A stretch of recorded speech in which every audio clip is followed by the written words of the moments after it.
Өлкө башчысы Сооронбай Жээнбеков отставкага кетүү чечимин кече күндүн жарымында жарыялады. Ошол учурда борбор каладагы топтолгон эл мамлекеттик резиденциянын айланасын туруп, айрым бөлүгү башка мамлекеттик жайларда президенттин кетишин талап кылып жатты. Күч органдары күчөтүлгөн тартипте тартылып, эки тараптуу кагылышу, кан төгүү ыктымалы курчуган. Бул жагдайды жөнгө салуу жана аймактын бүтүндүгү үчүн Сооронбай Жээнбеков отставкага кетүү чечимине токтолгонун кайрылуу аркылуу кыргыз элине жолдоду. Өлкө башчысы өз сөзүндө өлкөнүн тынчтыгы, элдин бүтүндүгү, коомдун ынтымагы бардык кызмат ордунан бийик экенин айтып, ар бир жарандын ден соолугу, ар бир жандын өмүрү баарынан кымбат экенин белгилеген. Өзгөчө Кыргызстандын тарыхында кан төгүп кеткен, өз жарандарына каршы ок аткан президент катары эмес, эл арасындагы экс-ажоо намында калуусун калың эл күткөн. Кыргыз Республикасынын президенти Жээнбеков Сооронбай Шарипович.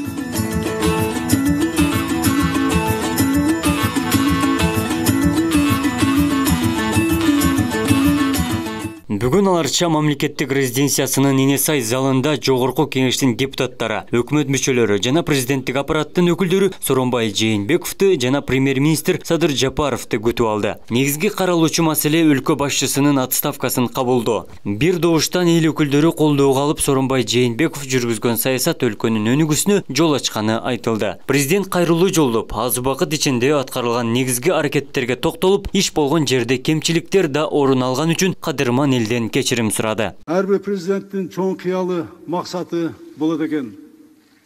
Менин амбициялуу максатым бул Кытай, Кыргызстан, Өзбекстан темир жолун куруу долбоору эле.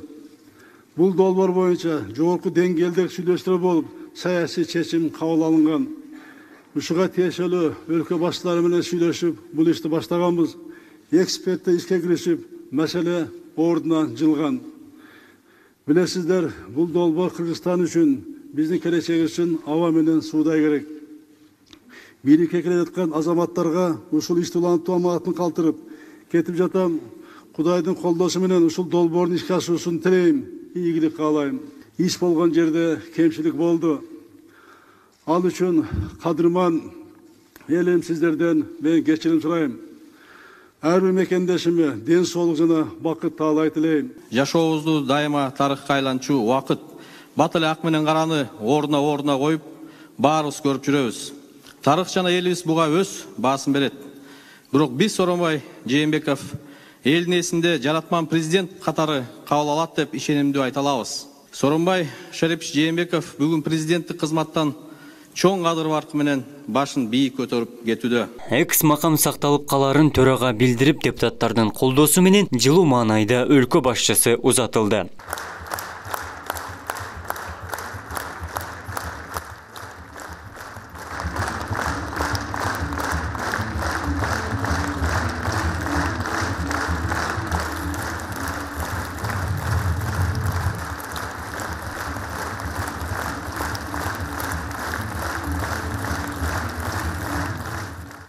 Кезексиз жыйындын жүрүшүндө премьер-министрден жана президенттин милдетин аткаруучу Садыр Жапаров шайлоо босогосун, күрөөсүн жана депутаттардын санын 70ке кыскартууну белгиледи. Коомчулук талап кылып жаткан бир мандаттуу система азырынча туура эмес экенин айтты.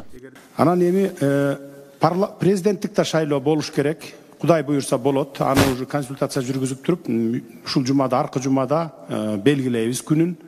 10 январдан ар карай өтпөш керек экен, анткени 90 күндүн ичинде болуш керек. Парламенттик шайлоо боюнча болсо, мен дагы ошол бир мандаттуу дегенди азырынча мен туура эмес көрдүм, анткени парламенттик шайлоо партиялык система менен өтүш керек экен. Мыйзамдар боюнча эгерде биз аны өткөрбөй конституциялык реформага барабыз десек, мыйзам талаасынан бир аз четтеп кетчүдөй экенбиз. Эл өкүлдөрү өлкөдөгү эң негизги жоопкерчиликти мойнуна алып жаткан өкмөт башчы Садыр Жапаровго бир катар сунуштарды айтып, алдыдагы шайлоодогу өзгөрүүлөрдү жана саясий абалды талкуулады. Бүгүн сизде формалдуу бийлик эле эмес, элдин ишеними, чоң үмүтү сизде. Бул эбегейсиз бийлик. Бирок мен сиздин абалыңызга суктанбайм, тескерисинче аяйм. Анткени эл чоң максаттарды коюп, аларды тез жана толук аткарылышын күтүп жатат. Ал эл керемет күтүп жатат. Аны аткарыш да ошончо кыйын. урмат сүйүү менен жек көрүүнүн ортосу каш менен кабактын ортосунда экенин унутпайлы. Сооронбай Шарипович учуру келет. Ишхак Разаковтай, Султан Ибрагимовтай ел эстеп калат. Бүгүнкү күндө эле мына элибиз, журтубуз Сооронбай Шариповичти колдоп турган баарыбыз байкап турабыз. Бул чоң толкундоо болду. Бул бир гана шайлоонун жыйынтыгы менен шайлоо адилетсиз өткөн үчүн биз баарыбыз площадка чыктык, бир гана шайлоонун жыйынтыгын жокко чыгарып бердик. Ошол ишке ашты. Андан кийин силер парламент 3 жолу премьер-министрди шайладыңар чогулуп дейт. 2 жолу спикерди шайладыңар. Негизги маселени шайлоо. Эмне ошол жерде кемчилик кеткенди оңдоону силер четке кагып. Мен президент болордо бир топтун же бир адамдын кызыкчылыгын коргойм деп убада берген эмесмин. Мен кыргыз элинин кызыкчылыгын коргойм деп сөз бергем. Бир адам үчүн саткын аталууга ыраазымын.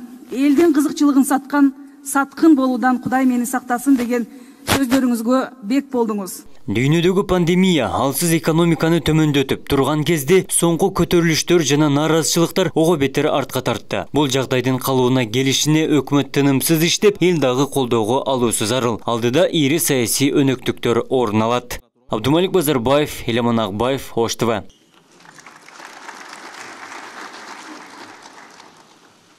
Болбойт. Камчыбек Кыдыршаев досун түрмөдөн гана бошотпостон, аны саясий алимдин чокусун алып чыкканга чоң салым кошту. Ал достуктун үлгүсүн баарыбызга көргөздү. Бүгүн да экөө эгиз коздай ээрчип бардык жерде чогуу жүрүшөт. Аны көргөн эл Камчыбек Ташиев кандай кызматта, ал кандай статуста деген суроо салышууда. Илгери госсекретарь деген кызмат бар эле. Мен бүгүн Ташиевдин кызматын дос секретарь деп айтар элем. Госсекретарга эскертүү берсе, сөгүш берсең, жумуштан бошотуп алмаштырсаң болот эле. Дос секретарды алмаштыра албайсың. Андан кутула албайсың. Ушул кезге чейин Акаев, Бакиев, Атамбаев, Жээнбековдердин трагедиясынын негизги себеби эбегейсиз бийликти өз колдоруна жыйнап, анын үзүрүн эл эмес, жакын достору, туугандар көргөндүгүндө болгон. Алар да анга, жарга ошол жакындары, достору түрткөн.